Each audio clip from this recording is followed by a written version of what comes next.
From space, the Korean Peninsula looks like two different worlds. South Korea glows. The cities, the highways, the infrastructure of a modern industrial economy visible from orbit as a dense constellation of light. North Korea is dark. Not dim. Not sparsely lit the way rural areas in other countries appear from space. Dark in the way that a place without electricity is dark, which is to say, dark in the way that a place without the basic infrastructure of modern life is dark. 26 million people live in that darkness. They did not choose it. They were born into a state that has controlled every aspect of their lives: what they eat, what they read, what they believe, who they can speak to, where they can go, for 3 generations.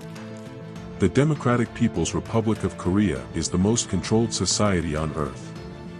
What life inside it actually looks like, beyond the propaganda and the missile launches and the geopolitical headlines, is a story that has been told, piece by piece, by the people who managed to leave. This is what they said. North Korea is not simply a poor country with a repressive government.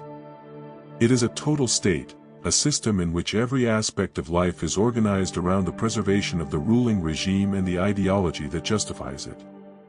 Understanding what life inside North Korea is actually like requires understanding the system first, because the system shapes everything that happens within it. The foundation of North Korean society is Songbun, a classification system that assigns every citizen a hereditary social and political status based on the perceived loyalty of their family to the Kim regime going back to the state's founding in 1948. There are 3 broad categories. The core class, families of those who were considered loyal to Kim Il-sung during the founding period, or who have demonstrated exceptional loyalty since. The wavering class, families with mixed or ambiguous records. The hostile class, families of those considered politically unreliable, including former landowners, Christians, people with relatives in South Korea, and descendants of those who collaborated with Japanese colonial rule or American forces during the Korean War.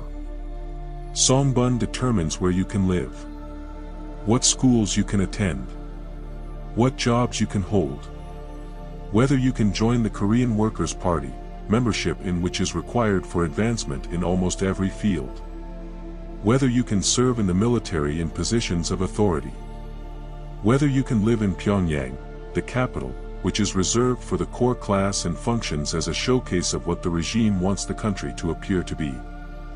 Songbun is inherited. It cannot be changed by individual achievement. A person born into the hostile class carries that classification regardless of their own behavior, their own beliefs, or their own record of loyalty.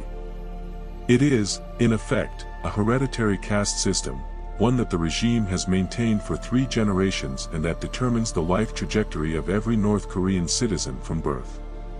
The gap between Pyongyang and the rest of North Korea is the gap between the state North Korea wants to be seen as and the state it actually is. Pyongyang is where the regime concentrates its resources: wide boulevards, monumental architecture, apartment buildings that function, electricity that is relatively reliable by North Korean standards. The citizens of Pyongyang are drawn from the core class. They are the North Koreans who appear in state propaganda, who attend the mass games, who perform the synchronized displays of loyalty that the regime presents to the world as evidence of national unity.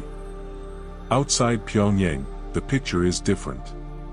The famine of the 1990s, the arduous march, as the regime called it, killed an estimated 500,000 to 3 million North Koreans.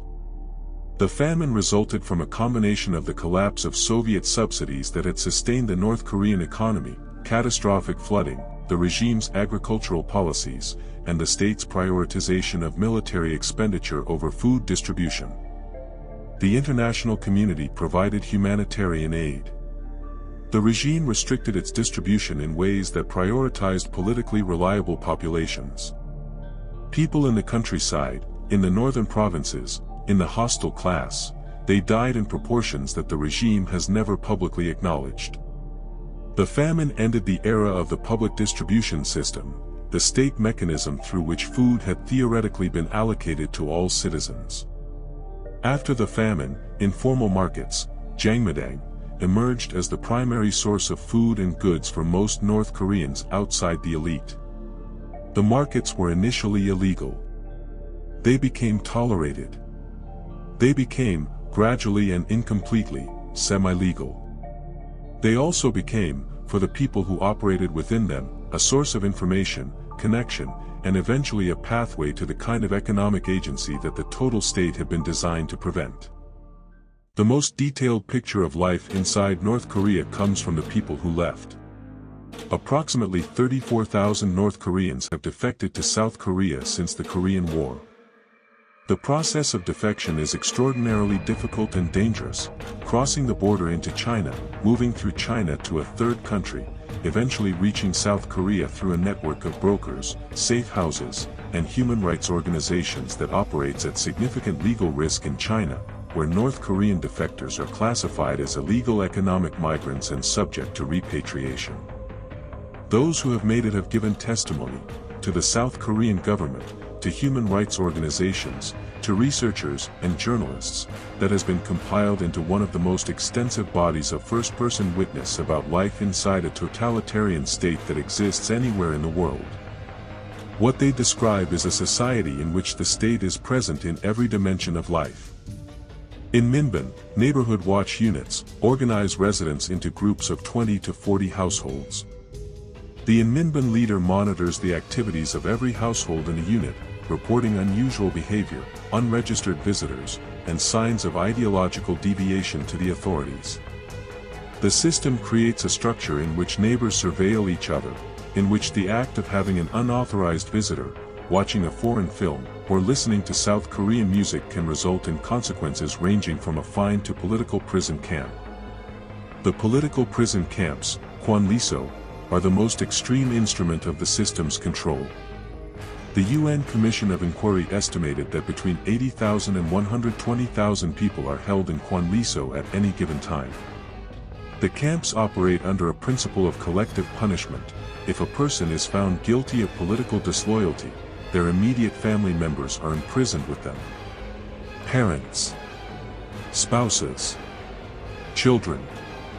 Defectors who were held in kwanliso, or who witnessed them from outside, have described conditions that the UN Commission characterized as comparable to the worst atrocities of the 20th century: forced labor, systematic torture, public executions, starvation, and the elimination of any distinction between guilt and kinship. Being related to someone who displeased the state is sufficient to end up in a camp. The camps have existed since the 1950s. They exist today.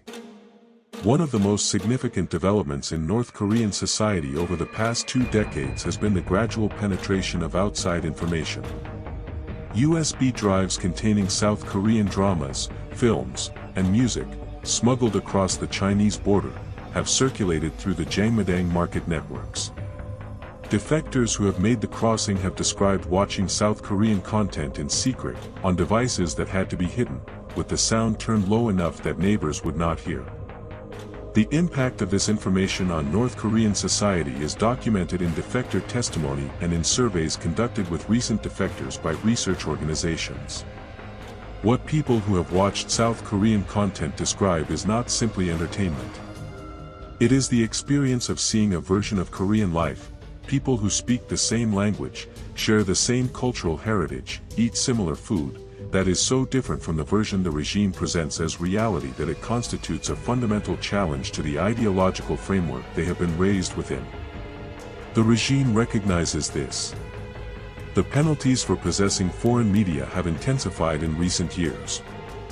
Public executions for distributing South Korean content have been reported. The state is fighting, with the instruments it has always used, against the information it cannot fully control.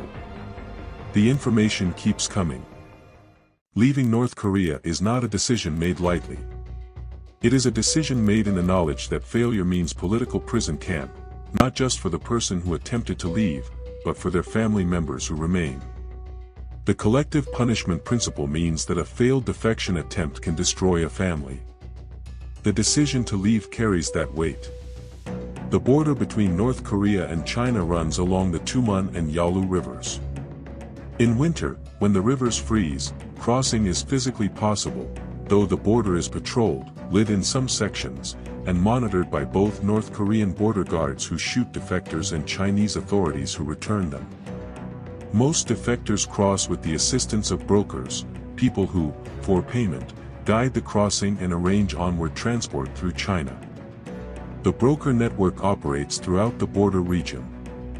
It is a market like any other.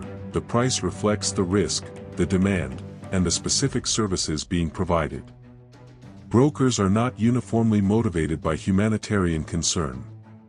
Some are. Some are primarily motivated by profit.